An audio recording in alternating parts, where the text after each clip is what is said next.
guys, welcome back to the show. I am thrilled to have Les Alfred here with us today. I first met Les very briefly. It was like on Instagram Live. She joined us as our featured Norby creator for February. So I was just blown away. Even in that first meeting together, I was like, I know I have to bring her on to our show. So, Les, I'm so glad you could make time. Welcome. Oh, thank you so much for having me. I mean, I am a Cubicle to CEO listener. I think I found your podcast about a year ago and have been listening since. So I'm really excited to be here. Wow, I am so honored. I actually didn't know that. So, thank you. I wanted to bring you on specifically, well, for two reasons. One, as a fellow podcaster, I selfishly am always curious and wanting to learn from other podcasters what's working in the space. But also, I think your approach to podcast growth, which is what our conversation is going to be centered on today, I love that what you believe made your show grow is so rooted in the actual quality of the content rather than these like, oh, here are these quick like hacks for how you get more downloads, And I think that tends to be the conversation in this space when people talk about increasing your downloads. So, anyways, I won't spoil it, but I do want to start first before we get into that with your own cubicle to CEO story. So, what was the catalyst for you jumping full time into entrepreneurship for yourself? So, actually, what's funny is that I still am doing this as a side hustle. I Really? am still wearing both hats, which is just its own crazy adventure. But I got started as a content creator back in 2014. I actually started off as a blogger because I feel like, back a decade ago, that's kind of what everyone was doing. I was really deep into my own wellness journey and loved talking about wellness. I was obsessed with reading other blogs, and I was like, I have a communications background. I'm a personal trainer. I know a lot about wellness. I could blog. Like, these people aren't writing anything that I don't know. And so I started my first blog in 2014 and really jumped into the content creator world and have continued to kind of evolve with it since then because it's changed a lot. But by about 2018, I started getting pretty burned out of what I was doing. It was a lot of fitness content, workouts, videos, recipes, things of that nature. And I decided to take some time off. When I took time off, I was getting messages from my audience and they were like, hey, Les, I know you're taking time off, but when you're not posting, I don't see other women of color posting in my feed. Like, you're the only person who's talking about wellness who looks like me. So I'll be glad when you come back. And seeing those messages, I was like, I think there's a need here. I think my audience wants to connect with other women of color in wellness so that they can connect and see that they have like interests with people who understand them and who understand them culturally. So that was when I had the idea to start my podcast in 2018 and have been going with that ever since. Wow. Well, you were kind of early in the game. I mean, granted, podcasting has obviously been around for much longer than 2018, but even Mhm. in 2018, I still feel Mhm. like it hadn't quite hit the level of normality, for lack of a better word, that it is today, where so many people are used to listening to podcasts. So that's really cool to hear that you were early to the game. Also, funny story. I don't know if I've actually ever shared this. My first entry into like the content creation space post college was actually creating fitness blog. Like ellenyin.com used to be a like a health and fitness blog, which is so funny because I was the world's worst blogger. Like I think I made a total of 3 posts and then like promptly disappeared. So but hey, we all start somewhere. So I have to ask though, I think you're the first guest on our show who's actually ever currently in real time still been working full time while building this business. So I would love to know, given the immense success of Balanced Black Girl and your podcast and your whole brand, what is keeping you in your day job and still continuing this as a side hustle? That's a really great question. And I'll also say, I feel like so many of us who are online now got pulled in via the wellness space like 10 years ago. So Yes. too funny. Just had to say, I was like, it got all of us. We were all a part of it at one time. I would say the biggest thing is right now, my real only source of revenue is brand partnerships, between brand partnerships on social media and brand partnerships on the podcast. And financially, that's been great. Like, I do make good money from doing that, but there is a part of me that is uncomfortable with that being my sole source of revenue, even if I'm bringing in really good revenue, because I feel like I would then be less selective with the brands that I work with. And I'm kind of at the mercy of what brands are willing to give me. And so I like not fully relying on that to maintain my lifestyle versus if I were to go full time with that being my only source of revenue, I think I I would probably have to be a little bit less selective to make ends meet. And so until I map out some other revenue sources, I feel more comfortable continuing to work. That makes complete sense. Having options does allow for selectivity, like you mentioned. Do you feel that for you, it would have to look like having diversification in your income streams for Balanced Black Girl? Or do you feel it would be centered around reaching a certain revenue milestone, at which point you would feel like, okay, even if I didn't diversify beyond brand partnerships, I would still feel comfortable moving forward with this full time? That's a great question. I think I could go either way. I think while I'm still kind of on the side of being a bit of a smaller creator and have smaller deals, I wouldn't feel comfortable going full time with brand partnerships. I think if I can get to a point where I'm maybe getting bigger deals and have fewer deals with the select brands and have really like inline annual partnership. But right now, it's like I have to do more deals to earn more money. And that feels like a slippery slope. Absolutely. And of course, everything is relative in this world, right? Mhm. It's funny you consider yourself a small creator because I think for many of our listeners, your stats are very impressive. I mean, since 2018, Balanced Black Girl has generated more than 7 million downloads. I mean, that is an accomplishment that very few shows ever cross over. So Mhm. huge, huge congratulations to you there. And then I think as of when I checked this morning, you have more than 1,500 5-star reviews. So just absolutely incredible what you have built over these last number of years. And that brings us perfectly into our case study today, which is all about how you were able to achieve that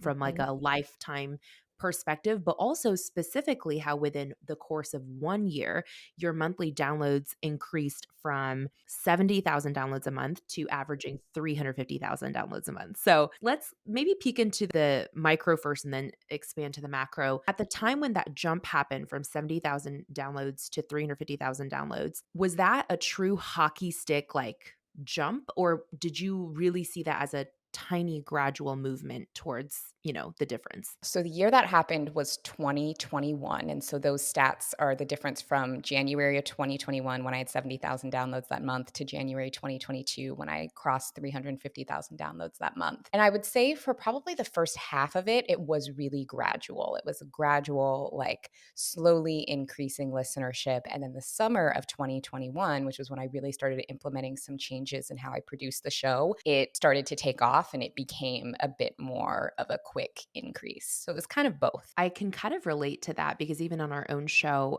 when we really started to see that more exponential growth was also ironically in the summertime, and Mhm. also due in part to a lot of changes we made to the content. For those listeners who are not familiar with your podcast, which I'm sure we have a lot of people listening who are regular listeners and fans, but just for those who are not familiar with you, can you set the scene for us in terms of your podcast? What is the frequency that you are producing at? Is it a weekly episode? Is it a season based podcast? Are you mostly solo shows? Are you mostly doing guest interviews? Just set the stage for a little bit more context before we get into the numbers. So, actually, during that time, I had been doing a biweekly cadence. So, from I want to say the fall of 2019 until the summer of 2021, I was releasing an episode every other week. Now it is weekly and it's continuous. So, it's not seasons, it's just constant content straight through.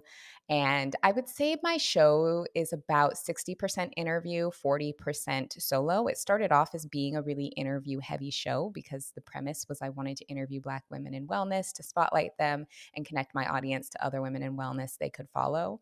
But a lot of the feedback I was getting from my listeners is they're like, okay, I like the interviews and I like being introduced to these people, but I love the solo episodes. So can you do more of those? So I slowly started incorporating more solos. I'm curious, how did you gather that feedback from your listenership? Was that something you directly asked people through a survey? Was it just kind of anecdotally collected through various DMs throughout the years? It was both. Yeah. So for the first 3 years of the podcast, I would do an annual survey where I would ask people, what topics do you like? What episode is your favorite? How did you find the show? What would you like to see more of? And usually the overwhelming response was, I like the interviews. I love the solos.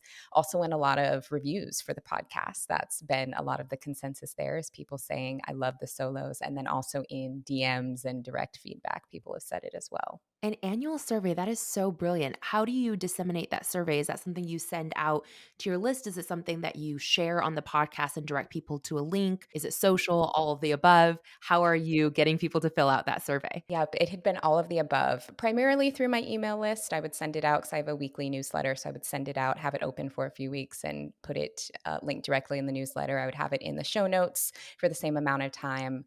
And I would do a little bit of sharing on social, but I also do have quite a bit of an audience who follows me just for social. And so I think there probably were some responses in there that may not have been fully relevant if they just like to follow me but didn't listen to the show. So I would say my email list and putting it in the show notes was a more reliable distribution channel. That's really interesting insight. I know that the bulk of our conversation today is going to be focused more on content strategy. So, one last add on question before we get there. I'm just curious in all these years of doing the annual surveys, what has been the number one discovery channel for people to become new listeners of your show? Where are they finding you from? This has been super interesting. So the first, I think 2 times I did the survey, it was Instagram. Uh, Okay. I have kind of a method for Instagram content that has a good mix of content related to the podcast and then content that's designed to be shared to get basically on the feeds of people who don't follow so that they're familiar with Balanced Black Girl. So the first 2 years, that was the most common. Then word of mouth actually became most common. So for a lot of people, they were saying, my friend sent this to me, or it was recommended by someone I know, or it was either recommended in a list of other podcasts that I listen to. Oh, very cool. Okay. I feel like that's when you know you've really made it is when your audience starts to be your like evangelist for your brand and it's no longer just you talking about this is why you should listen to my show, right? That's incredible. I'm so happy for you to hear that. Beyond that, of course, there's three specific things you pre-show in your discussions with me privately. You feel like there's three key things that helped you get from 70,000 downloads a month to 350,000 downloads a month. The first you mentioned was implementing a series model to increase the amount of people returning week after week to listen. So, walk us through what a series model is. Can you give us an example of how you're implementing that on your show? So I implemented the series model in the summer of 2021 when all the growth happened. And that is like the big turning point for my show. Before then, I was doing episodes about random things. Like every Tuesday or every other Tuesday, the topic would be either whatever pitches I got or just whatever idea popped into my head. And so you could be listening week to week. And one week we talk about nutrition. And then the next week we talk about relationships. And then the next week we'd talk about menstrual cycles. And it would just be like all over the place. And in the summer of 2021, I was like, okay, what if we make this a little bit easier for people to follow? So whatever they're listening to this week, how can the conversation next week connect directly to it so that they want to come back and want to continue the conversation?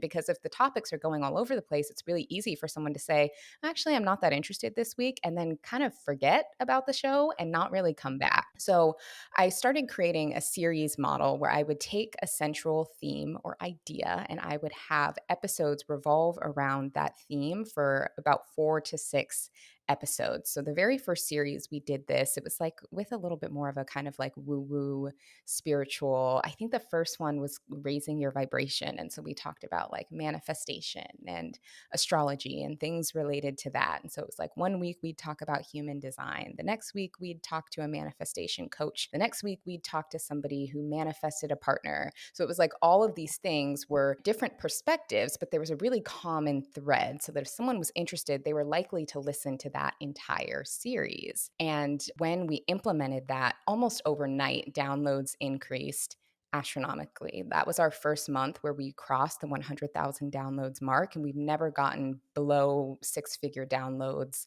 ever since, and it's continued to climb. Okay, I'm so fascinated. First of all, brilliant because basically you're like leaning into the pattern behaviors that we have as human that binge, content consumption behavior that we've become accustomed to due to the nature of content these days with like streaming services. Netflix will drop all of Bridgerton in one day Yep. and then I stay up until 5 a.m.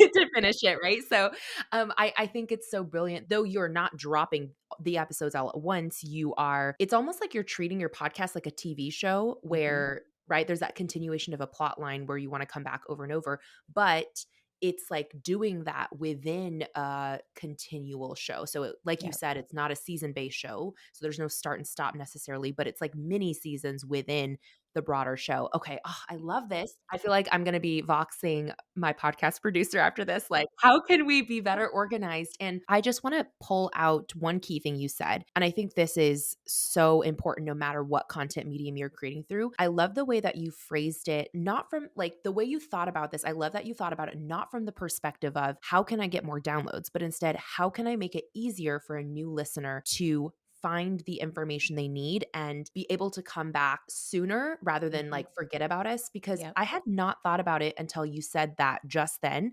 But you are so right that when a new person hears one episode of yours, it doesn't necessarily mean that they've instantly integrated you into their podcast rotation or their lifestyle, right? So, like, you have to get them to get over that barrier of the first couple times of coming back to you. And I know I keep relating this back to a TV show, but it's exactly like why so many people who are like huge fans, for example, like I'll just take I don't know, Gilmore Girls because that's my favorite show. Like a lot of people that I try to get to watch Gilmore Girls, they're like, "Oh, well, I watched the pilot episode and I wasn't that into it, so I just stopped." And I'm like, "Oh, okay." But he's like, "You have to find the cadence and like get 5 to 6 episodes in before you really know whether or not you're going to resonate with the show." Exactly. And so we're trying to kind of hook people from the beginning. Yeah. Oh, that's so good. I want to know, when you're introducing one of these new series, do you actually record like the first episode that drops? Are you actually saying, like, hey, we're going to be doing a series on manifestation over the next 6 weeks? You can anticipate this. Are you giving them a preview into what to expect? Or is it just like the episodes kind of drop in and they kind of figure it out as they're, listening? Yeah, so I do give previews of what to expect. Usually in the episode that kicks off the series, I'll have a little bit longer of an introduction talking about the series and just giving an overview of why we're bringing it to the podcast. Because also, it's like you want people to care. Sometimes they care about a topic right off the bat, and sometimes you have to kind of help them understand why they need to care. So I'll Mm. usually have an introduction to kind of walk them through that process. And then I also will have an outline on social where on my Instagram, I'll say, okay, it's a new month. In April, here's what we're doing, and here are the topics we're covering to get people excited.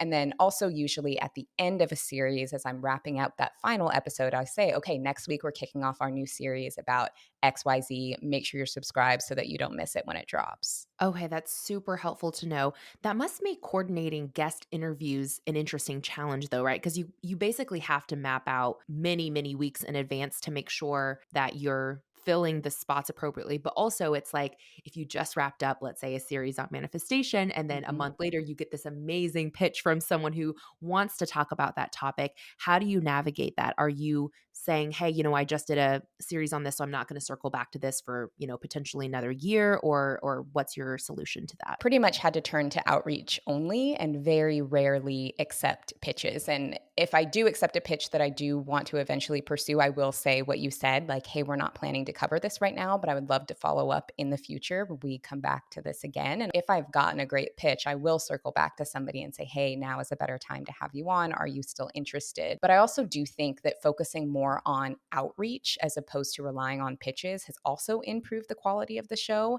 because when I research guests who I want to have come on, I get excited about wanting to talk to them.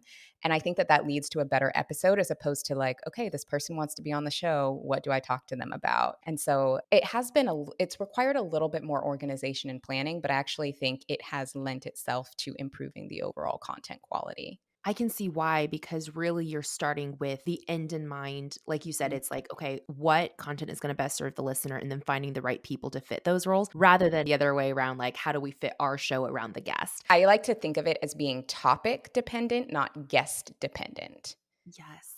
That's such a great way to distinguish that. Within a series, you already mentioned you do about 60% interviews, 40% solo across your whole show. But within Mhm. an actual, let's say, 6 episode series, how are you structuring that? Is it like every other episode is a solo, or are you doing like a bunch of interviews in a row and then you kind of recap at the end with the solo episode? How do you like to approach that? I've done it both ways, and I've done it a number of ways depending on what the topic is. I've also done series where I've just done all solos. Like Oh, January, okay. I had a series that was all about kind of resetting for the new year, and I did all of those episodes as a solo, and then I did have a guest come on for a specific segment. So I've done it a mix where it's like I'm doing a solo maybe to start the series and to end it, and then we have interviews all throughout. Or I have also alternated in the past. It's kind of depended on the topic. Here's a hot take that I want to hear from you. How do you Mhm. feel about solo episodes where there's certain shows that I've heard do this? So I don't know if you've ever tried this format, but it's like a solo episode where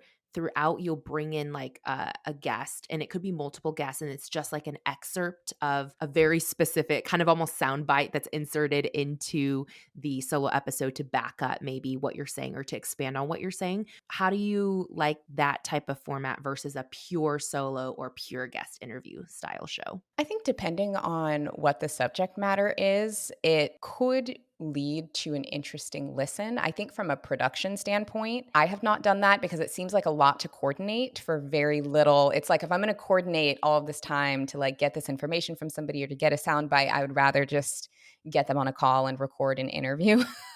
So Fair. from a production standpoint, I'm like, I don't know if that sounds worthwhile of the production effort. Like, I think I would, as a host, prefer to, if I'm going to bring somebody in, bring them in for a conversation as opposed to an excerpt. But I think it could be really interesting if it were produced well. Yeah, no, thank you for sharing. And you make a great point. I mean, especially like you said, this is your side hustle at the moment. And so Mhm. you have to be really intentional with your resources and how you're spending your time. I wanted to ask, is there any type of series that you feel like has performed exceptionally well compared to other series? And if so, what do you think was the unique marker or trait from that series that our listeners can implement if they're podcasters? Definitely. So, the most popular series that I've had on my podcast 2 years running is called Reframing the Reset. So, it's what I do as my New Year's series. It's basically all about resetting for the new year, resetting our habits. In 2022, I had a mix of solo and guest episodes. And then in 2023, I did it like all solos, like I mentioned. And actually, that ended up being our biggest month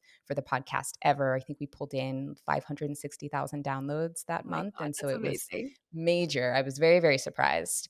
And I think the reason why that series does so well is one, timeliness. So January is a huge time for wellness content. That's when people are looking at their habits, that's when they're wanting to make changes. I do have a background in content marketing and SEO writing, so I know how to create content that does well in search. And I also think that's been helpful for the podcast. And I know, I'm sure we'll probably talk about that more, but I know what keywords to target for that time period. And it's especially good that time of year because there's so many like wellness focused keywords that you can really pinpoint. And it really goes to meet a need that the audience has. If they're at the beginning of the year and they're like, okay, I'm feeling unorganized or I'm feeling like I want to work out and I don't know how, and I have an episode that speaks directly, very tangibly, step by step, here's how you do that. And every week they know they're going to come and get very specific action items they can apply to their life. It's been really, really helpful for listenership, and every year is our most successful series. That is really cool that you've been able to establish a recurring series like that, that people can look forward to and really bring into their new year. Like, it's like you become a part of their routine for setting up for a new year, which I just think is incredible. And that's how legacy brands, I think, are built, is like when you build yourself into people's routines and habits. So that's brilliant. Since you brought up SEO, SEO is actually something that we recently, as of only January of this year of 2023, started seriously investing in. We hired a copywriter to optimize all of our blog posts for SEO. And then we,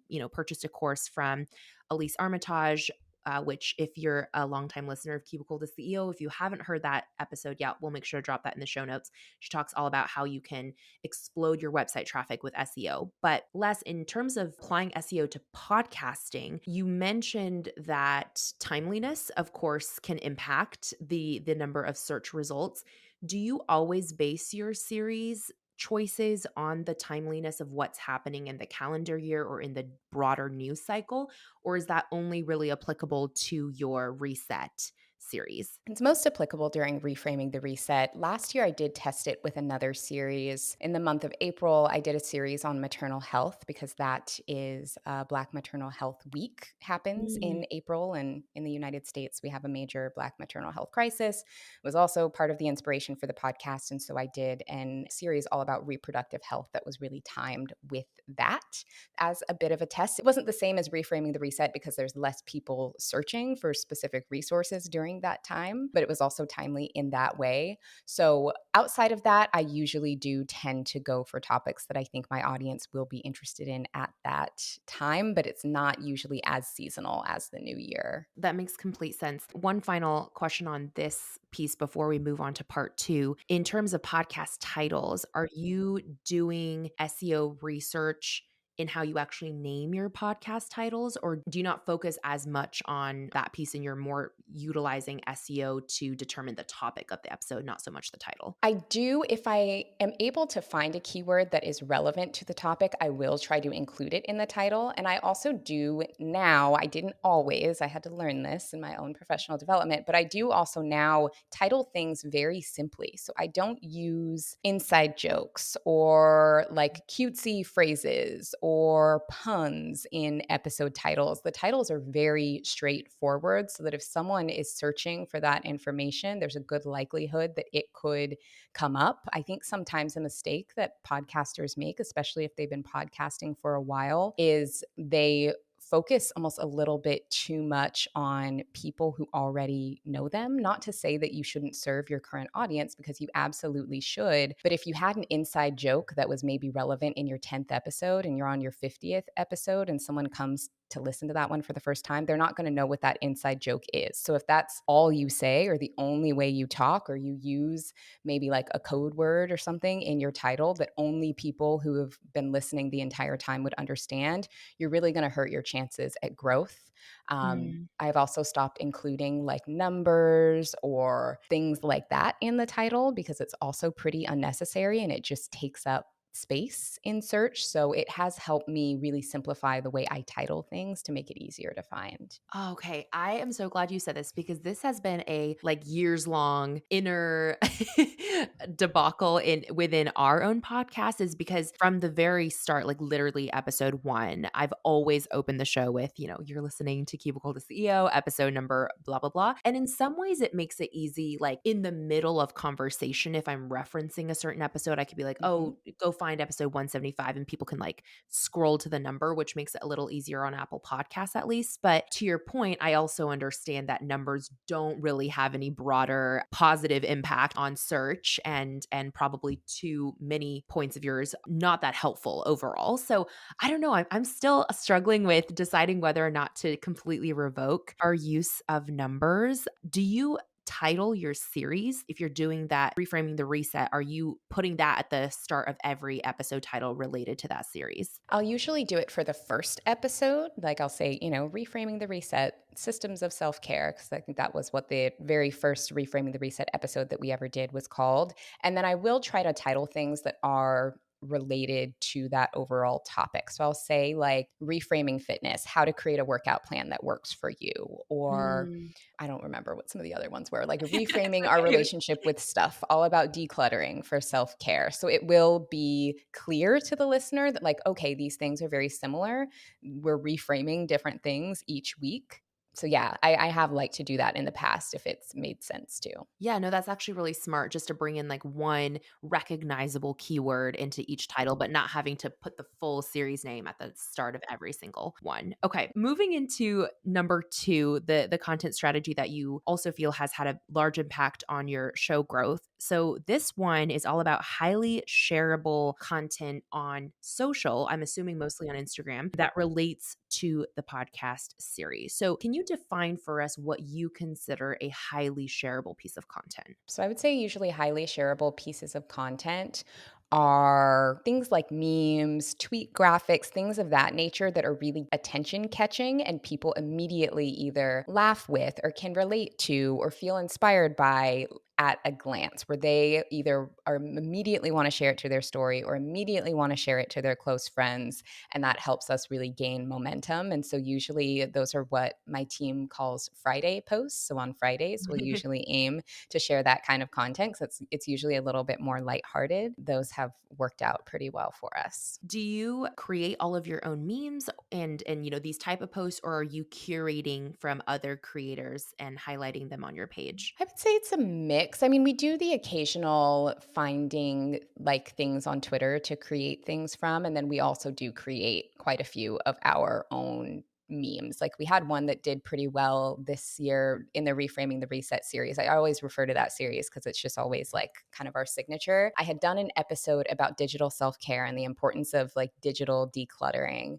And then for that Friday post, I had created a meme. I think it was like a picture of Beyonce looking real sad at a laptop. And I made some joke about like inbox zero. And so people like loved it because it was funny and they could relate to it. And then in the caption, it's like, well, if you want tips for actually reaching inbox zero, you need to listen to this week's episode. So it's like funny and catches people's attention and is all connected. I see. Okay. So you're using that initial hook to get people to feel quick emotion, maybe share with their friends or to their stories, like you said, and then they come back and kind of absorb the caption and led to a resource. Okay. So smart. I love that feedback loop. Outside of these Friday posts that are more lighthearted and meant for that quick reaction, how else are you approaching your content calendar from a weekly perspective? So your new episode, let's say it drops on Tuesday. How are you taking that top of funnel content and breaking it, distilling it into shareable social content? Can you maybe like take a recent episode and walk us through how you promoted it that week? Yeah, definitely. I can use this week's episode as an example. So, this week I had a guest who released a new book, which was very exciting. And she and I had a great conversation about the book. But then we also had a conversation just about trusting the timing of your life and navigating from your 20s to your 30s and all that good stuff that everybody loves to talk about. And so, the first thing we did to promote it was we got a really good, juicy clip of her saying a great gem and shared that as a reel video on Tuesday as soon as the episode dropped. And then later in the week, my social media manager actually created this really beautiful kind of slideshow post. I don't Carousel, remember. right? Carousel, that's Yeah. the word. Carousel post that served as kind of a summary of the episode, but also she framed it as like reminders, like just in case you need to hear this. And all of the quotes were Mm. these like really beautiful tidbits that were actually pulled from the episode. And the caption in the CTA was like, if these resonated with you, listen to the episode for more. It's jam packed with more tips like this. So it's kind of that one designed to get people swiping and staying in the post for longer. Hopefully, have the post show back up in their feed. If the cover image didn't get them, Instagram will show them maybe the second image again to hopefully get their attention. So we do really like relying on carousel posts to summarize the episode. And then on Fridays, we'll usually do the shareable content. And so that flow tends to work really well for us. And then I also do always send out new episodes to my email list every week. So that's also a big driver for us. I can imagine, especially because email is so clickable, right? Like so easy to access directly the content that you're referring to. If I'm hearing you correctly, on a weekly basis, you typically create three unique pieces of content to promote each episode. One is the reel with the video talking head of the guest. The second is a carousel post of direct quotes from the episode. And the third being, of course, the lighthearted post on Friday. Yes. For the carousel post, when you say it summarizes the episode, do you mean that from the perspective of you or your brand, the brand voice, synthesizing, hey, like here's some of our favorite things from this week's episode. Here's like the key highlights and takeaways we want you to have, or do you kind of remove your own synthesis and perspective of the episode completely out and it's literally just like a bunch of quotes directly from the guest, it's herself or himself? It's usually the latter, and it's usually an interpretation of something that we learned on the podcast. Like another example would be last week, our episode, we featured Chrissy King, who's the author of the Body Liberation Project. And that book is all about the difference between body liberation and body positivity. And so the carousel post that week was actually, this is the difference between body liberation and body positivity. And my social media manager created graphics directly from our interview where our guest talked about the differences between those those things. And so it's very swipeable, it's very engaging, it's very shareable. And then again, in the caption, there's that CTA of like, to dive deeper into the difference between these two, make sure you listen to this week's episode. Oh, okay. Interesting. That makes complete sense. Do you find that on those type of posts, people are sharing more but not engaging in conversation as much in terms of comments? Or do you find that it's more, I guess, conversation heavy and not as share heavy? Like, I'm just kind of curious how people engage with different types of content, you know? That's a good question. I think we've seen it go every which way. It kind of depends on what the content is. I would say for something like that, the body liberation post, we definitely saw more shares than specific conversation because there wasn't I don't think that there was a ton for the audience to really say versus this week where it was like, here are some reminders if you need to hear them that are really designed to be like a really feel good post. We had a lot of comments around like, thank you, I needed this, or slide 3 was especially helpful. And we saw a lot of shares. So a lot of it is kind of experimentation to see how the audience reacts. And we've seen kind of all of the above depending on what it is. Do you feel that the CTA, are you always driving people to a link in bio to listen to the most recent episode? Or are you asking people to, for example, drop a specific word in the comments and then taking the, I guess, more proactive approach of directly DMing them the link? Like, what have you found works better for getting people to actually take that next step of listening to the full episode from social? So I have not yet tried any specific outreach of like DMing people a link if they comment something specific. All of our CTAs Mhm. have been link in bio. And then we do have, each specific post linked directly to the episode in the bio Oh, to make it easy for people to find. so you use one of the tools where it's like the gallery of images and each Hmm. post image actually Yeah. goes to a different link. Okay, amazing. I know there's a couple different tools that can do that. I believe Metricool can do that. That's a tool that I've used in the past to achieve that function. What is the one that you use, or are you using Norby to create the individual posts? I use Later for Later's link in bio for that particular account link in bio, and then I use Norby for my link in bio for more of my like influencer related content. Got it. No, that makes complete sense. Different functions, right? Exactly. Perfect. Okay. Oh my goodness. My brain, like I said, is already spinning with so much. But let's jump into number 3, the last content strategy that you feel really made a difference. So, this one is all about creating more content on socials and for your newsletter that you felt focused on how listeners can actually apply what they're hearing each week with you on the podcast to their own lives. Can you give us an example of how you've done this? Yeah, definitely. This episode could just be called like the Reframing the Reset case study, Yes. because that was the series that I feel like we've done all of our best work in. But with Reframing the Reset, because especially that series was so lifestyle focused, I also designed a challenge around it so people could opt into my email list and they would receive a Notion dashboard that I made with specific prompts that they could go through each week directly related to the episode. So, like Wow. this year I did an episode on digital decluttering, as I mentioned, and then I made this like really detailed digital decluttering checklist. So if you signed up for the Reframing the Reset challenge and you opted in, you got access to the Notion dashboard that had the checklist to help you digitally declutter. So it's like not only are people listening to the podcast, but we're giving them a resource to help them actually do the thing that the podcast episode is telling them to do. I love how interactive that is. Oh my goodness. I feel like this episode, this conversation with you, Les, is really inspiring me to go back to the drawing board with our team and think about how can we make this an even better product, an even better resource, and really engage beyond. Like you said, people come away, of course, with their own takeaways from each episode, but really giving them that extra convenience factor of implementing right away with a tool like a checklist. I mean, that really goes above and beyond.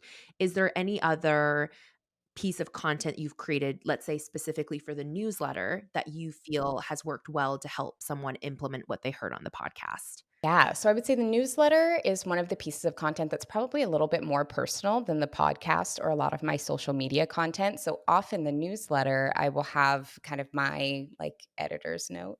Editor. Yes. I'm doing the whole thing. Yes, I'm the editor. You are Um, the editor. Yeah. but we'll usually have like that personal kind of editor's note from me, usually about how I'm implementing whatever that week's topic is and Oh, how I'm interesting. mapping that out and doing XYZs. Because I often think that people need to see examples. Like they will hear Yeah. something on the podcast and they're like, okay, great.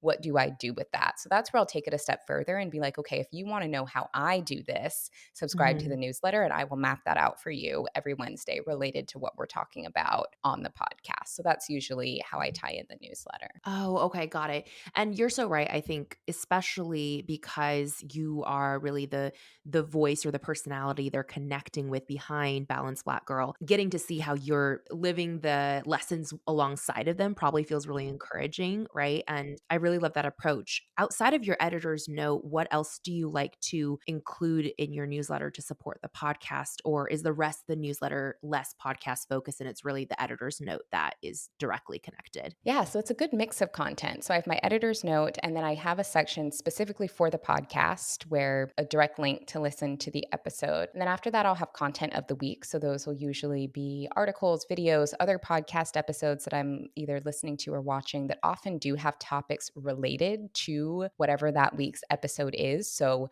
for example, in February, we did an episode about adult friendships and how friendships impact our health, which actually to date has been our most popular episode. Even though Reframing the Reset's our most popular series, the friendship episode has like blown everything else we did out of the water. And so that week in the newsletter, I included some links to articles that were talking more about friendships and about why it's hard to make friends and about actually, I think I found this article that said that for most people, listening to podcasts literally feels like they're having a conversation with friends, which I thought was Oh, really interesting. So I fascinating. include to that in the newsletter. So I'm trying to give them like as much content as possible to support whatever it is that we're focusing on that week. That is so interesting. Well, if you have that article link, send it my way because I'm very keen to read that now, and I'm not actually surprised at all that that particular episode is your most popular one today. I feel like that's a recurring question that I see just people ask jokingly, but also seriously, like how do we actually make friends as adults, like outside of work, or especially if you're a full time entrepreneur and you're working at home, it can be very hard to meet people. So I'm excited to drop that episode in particular in the show notes, but also, of course, reframing the reset. We cannot not include that. All of you are like diving over to Les's podcast right now to listen to that series. So, anyways, all of those links will be below in the show notes if you're curious. We'll just link the most recent years reframing the reset series. But of course, go back and binge from episode one. Les, this has been so massively helpful. You've given me so much inspiration ideas just for our own show. So I just want to say thank you. And if we choose to implement any of them, which I know we will, it's just about capacity and when it actually rolls out. But as we do, I will make sure to keep you updated personally on how that's performing because I really just think the way that you approach content from this place of how do I make it easier for my people to utilize what they're learning and actually see improvements in their life. I think that's such a beautiful relationship that you've built with your listeners and I'm so in awe of you. So thank you. I really really genuinely mean that. Thank you so much. And yes, if you do implement anything, I would love to hear how it goes. I mean, I feel like you already have such an incredible platform here, Thank and, you. you know, it's already doing really, really well. So, That means a ton. To wrap up our case study, one last bonus question. I couldn't not ask this because, of course, I know anyone listening in as a podcaster always wants to know how can I get more reviews? And it can be so hard sometimes. I mean, of course, we've all heard, just make sure you ask, be consistent with the ask. But we all know, I mean, I'm guilty of this myself. There are many shows that I've listened to for a long time where I love the show, I support the show, but it can be hard to get yourself to take the extra moment to leave a thoughtful review. So you've amassed more than 1,500 reviews for your show. What do you think has been the single most effective way to get people to actually take the time to do that? that's such a good question because I will be so honest. Outside of the CTA to ask people to do it every episode, that has been my main thing. The first probably year or so of the show, I used to read a review of the week on the show, which was really fun at the beginning. And so I think when I first started out, that was probably a fun way to incentivize people to leave a review because they wanted to see if theirs got read on the show. And then we got to the point where it was like I kind of got too many and it was just a lot to sort through. And so I stopped Yeah. doing it. I have also seen other podcasters do really cool things like giveaways where they're like, if you DM me a screenshot of your review before you post it, like you'll be entered to win a giveaway.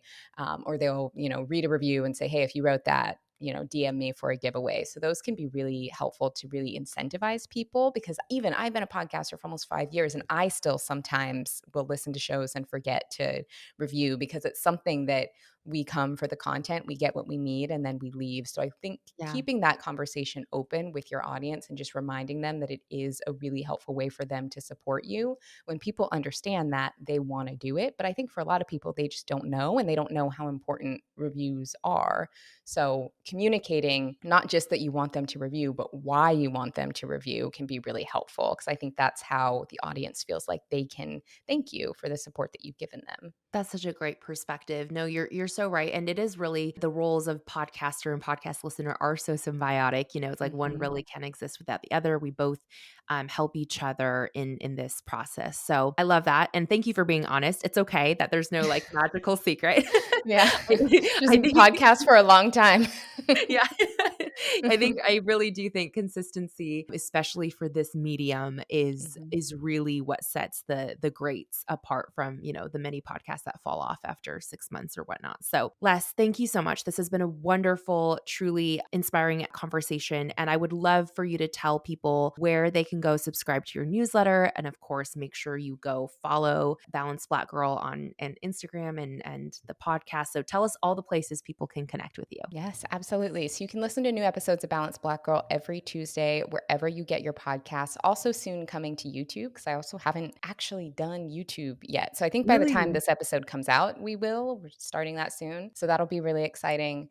We're also on Instagram at Balanced Black Girl Podcasts, and linked in our bio there. You can find our newsletter. And I'll also share a link with you so that you can add it to the show notes. Yes, please. And what's your personal Instagram too, so people can say hi? Yes, and then my personal Instagram is at balanced less. So that's where you can see me do the wellnessy things if you like more of the wellness lifestyle content. Yes, we were just talking about, Liz's recent chemical peel.